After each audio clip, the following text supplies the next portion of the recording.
Hello, Lavis. So the next treatment that we experienced at the Elixir Aesthetic Center Argao is the Pico laser treatment. So this treatment costs 1,799 pesos if per session siya.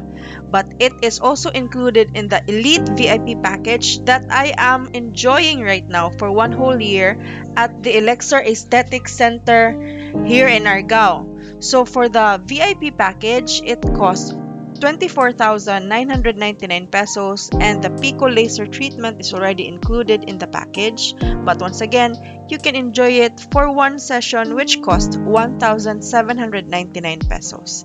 So after applying the carbon gel on my face, the laser is then used to hit those marks on my face, and this can help in lightening the acne marks or the acne scars that I have on my face. So once again, I'd like to thank the Elixir Aesthetic Center Argao for giving me the opportunity to experience the Elite VIP package worth 24,999 pesos. And once again, if you'd like to avail of this Pico laser treatment for your acne marks, you can avail it for 1,799 pesos. Thank you so much for watching this video. I hope you enjoy.